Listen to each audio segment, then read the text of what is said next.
Welcome back, friends and fellow gamers. This is Roger, here to take you on another legendary adventure. So sharpen your sword, ready your shield, and remember, it's more about the journey than the destination. Let's take it down to the mic check. What's up, everyone, and welcome back to another Loop Hero informational video.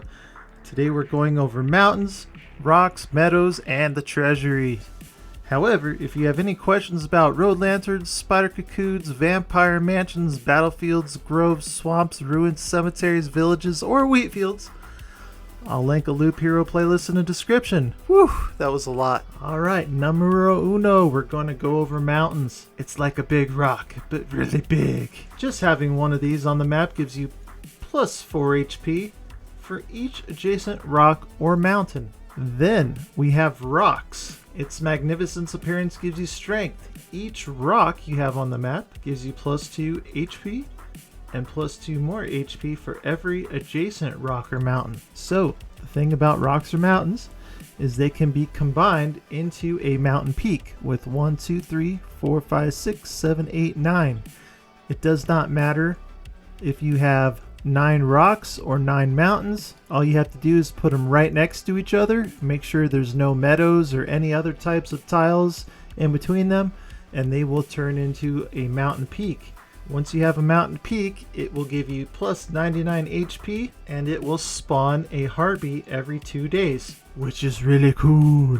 Now the thing about the mountain peak is that they spawn a harpy every 2 days. Now you can see one, this little white indicator right here. It's going to swoop on down and park itself somewhere on our little loop here. Right next to the battlefield, it looks like. Alright, now let's go over meadows and blooming meadows. Now you can see here I have 2 meadows right next to each other, and they are grayed out almost. Each meadow you have... Whoa, whoa, whoa, whoa, whoa. Don't forget to read the description. Earth covered with a thick carpet of grass. Nothing really interesting unless you're a cow, of course. Each meadow you have on the field heals you for 2 HP at the start of each day. Now you'll notice here that I have 2 right connected to each other, and they don't turn into a blooming meadow.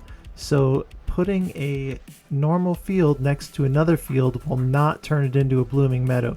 However, if you put a normal field next to almost anything adjacent to almost anything else, including like these spider cocoons or a beacon or a chrono crystal or a rock or desert or pretty much anything, you'll notice that they turn into a blooming meadow.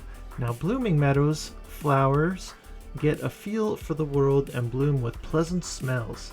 Each one of these will heals 3 HP at the start of each day, whereas a normal meadow heals 2 HP at the start of each day. So 1 more HP. That's pretty much it for meadows, honestly. Alright, the Treasury. The thick walls guard all kinds of riches from thieves and previous owners. Gives a random resource after placing anything on an adjacent tile. Can't be built adjacent to anything. So here's the thing about Treasury, guys. We're just going to pretend that this mountain is a treasury. Now you see all these squares right here? A treasury would not be able to be built right here next to a desert or anything adjacent. So it would have to be put out here in the middle of something, and you would want to make sure that you can build all the way around the treasury so you can kind of get the bonus to it. Now a good secret about Treasury is when it's really early in the game and you pretty much only have stones, mountains, and meadows, is that you're going to want to put a meadow on each of the square tiles next to the Treasury. I know I didn't do that here because I have plenty of different kinds of tiles that I can work with. So I would want to put a meadows here, a meadows here, a meadows on the north, and a meadows right here. And the reason for that is because when you put a stone or a mountain in the corner slots, it turns all of the meadows into blooming meadows. Not only that, but they would do that anyways because they're next to the Treasury.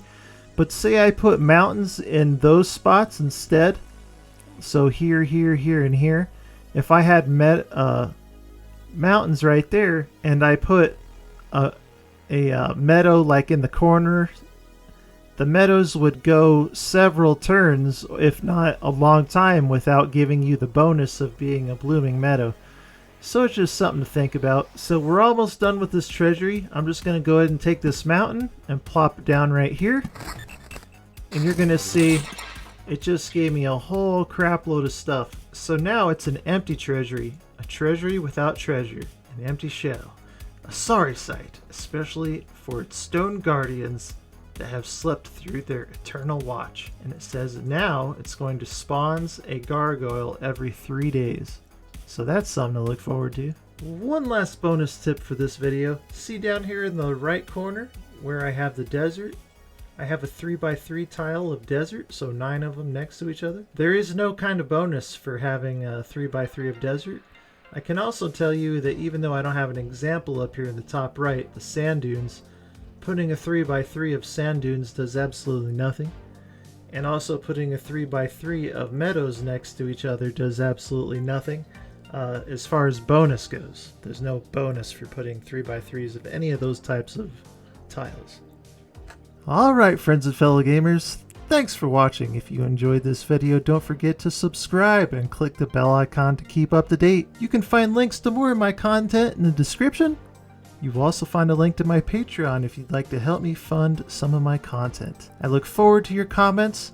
My name's Roger, and I'll see you on the next adventure. Take care, everyone.